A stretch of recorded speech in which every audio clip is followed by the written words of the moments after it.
Things at Paramount are a little rough. Like amidst all the great celebration going on for them that they have won the bidding war to get Warner Brothers Discovery, there is, of course, the hangover, if you will, of realizing that they're going to be saddled with $79 billion in debt, which is something I made an editorial video about a while ago. They have, without exaggeration, easily the most unimpressive movie slate of 2026 out of any of the studios. And they've got a lot of money stuff going on. Well, to add a little bit onto that right now, this legendary, iconic, responsible for so many of my favorite movie studio is also facing, kind of like AMC Theaters, which we've talked about the other day, a little bit of a stock problem. Because not only are they facing an upcoming $79 billion debt, which, as I explained in our video, that equals $12 million in interest every day. $12 million in interest every day, something like $4.6 billion of interest on that debt every year. They are also facing a little bit of a challenge when it comes to the stock market, because as is being reported in the Wall Street Journal, yesterday, Paramount Skydance hit its lowest price since 2009. Their lowest price since 2009. Just read a little bit from it here. Paramount Skydance stock fell 0.4% on Thursday, continuing its run of 9 straight days of decreases, its longest streak since June of 2015. Shares of the embattled media company have declined 25% during that period. Paramount's closing price of $8.96 reflects the stock's lowest close since August of 2009. Shares are down 33% this year and 34% so far this month. Now, look, to be fair to Paramount, when the battle was going on between Paramount and Netflix to get Warner Brothers, in Paramount's defense, Netflix's own stock was also taking a hit. Like Netflix's stock was trending downwards because, making a major acquisition like Warner Brothers Discovery makes the stock market very nervous about what your future could be, what problems you might inherit, all that kind of stuff. So it's not just Paramount. Like it was Netflix too, although Netflix didn't drop quite as much. But now we're sitting in a situation where, okay, Paramount won.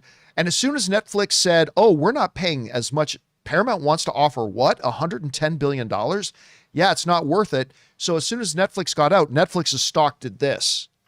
And it took off while Paramount's stock has continued to decline. And as we can see, from this chart in the Wall Street Journal, decline quite a bit. So a large part of this, of course, there's several factors. There's no one big magic bullet in this that is the reason they're having this decline. It is a couple of things. Some of them are connected. First, of course, is the market is nervous about them taking over Warner Brothers. They just don't know if they can financially manage it. It's going to be $79 billion in debt. The Ellisons have still not shown us. I'm not saying I don't believe they can make Paramount a wonderful studio again. I'm not saying that they can't do it. I'm just saying they haven't shown that they can do it yet. They haven't shown that they can even manage Paramount, let alone taking that over. And you pile on top of that the fact, Rob, that the market looks at them and they really do have the weakest lineup.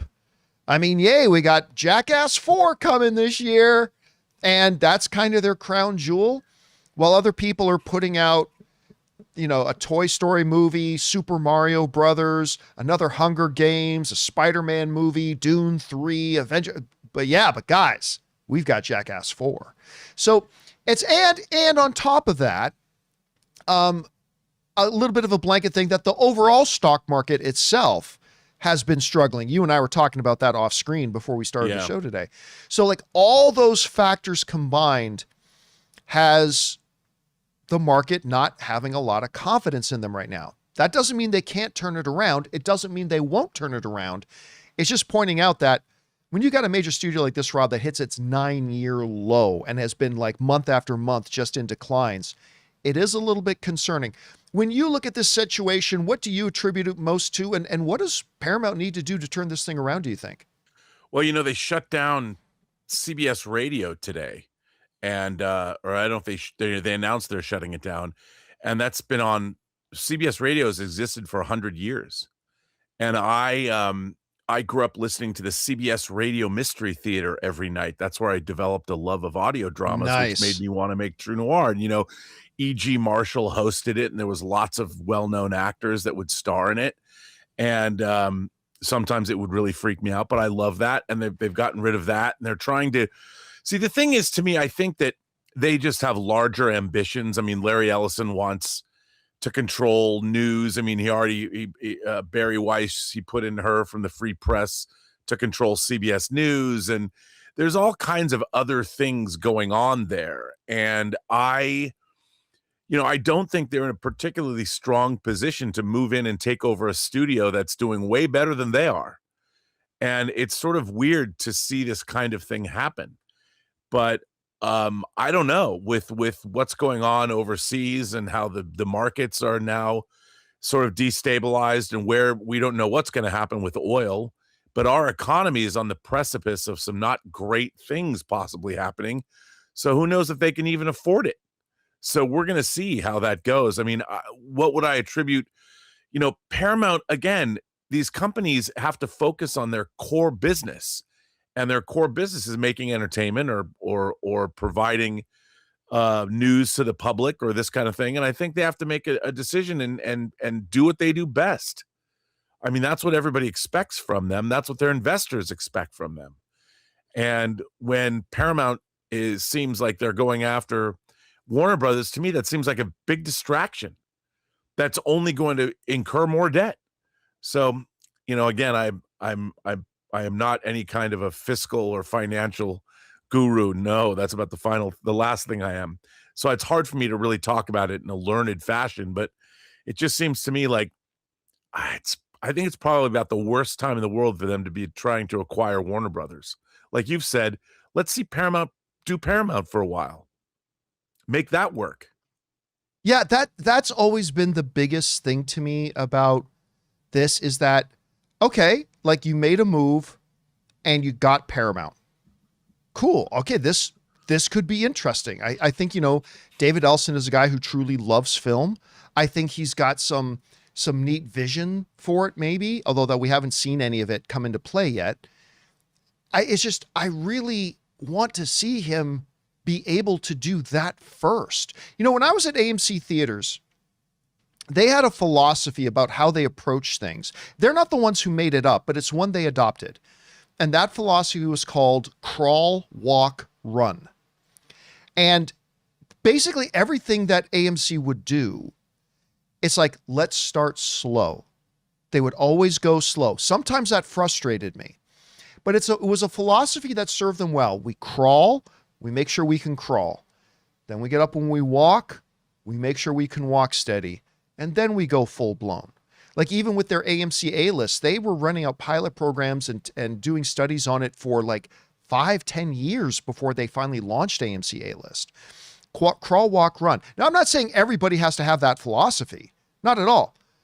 But when you're buying Paramount, it would be kind of neat just to see if you can handle Paramount first before getting Warner Brothers. But at any rate, guys, we want to take a second to thank a sponsor of today's video, Factor. Hey guys, you know how it is. Between the daily live show, tracking the latest box office numbers, and planning our next movie meetup in the van, my schedule gets absolutely hectic. Now, somewhere between the first warm weekend and realizing short season is getting close, eating well stops just being optional. Factor is how we stop letting a busy schedule be our excuse. They provide fully prepared meals designed by dietitians and crafted by chefs. I had their smoky Gouda mac and shredded beef after a long editing session last week on that Spider-Man Rights video I did, and it was amazing.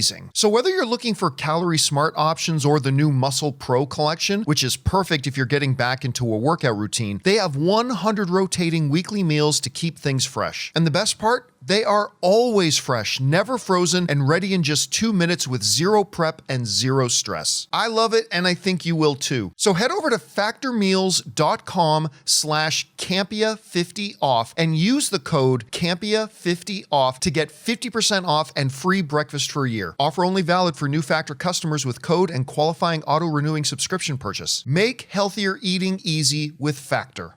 Question is for you. What do you think about this? Paramount stock has hit a 9-year low after many months of successive declines in their stock.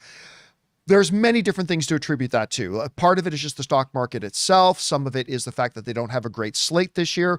Part of it is the fact that they're about to take on a $79 billion debt. Part of it is about to acquire another major company. I mean, it's a lot of different little things coming together. What do you think the major culprit here is, and what do you see as their path to get out of it? Whatever you guys think, jump down to the comment section below and let us know your thoughts. Hey guys, thanks so much for watching this video. Make sure you like the video, leave a comment, and subscribe to our channel. And don't forget, we have a daily podcast called the John Campea Show Podcast, available on Apple Podcasts, Spotify, or your favorite podcasting app of choice. Go and subscribe to it today so it'll be there when you need it.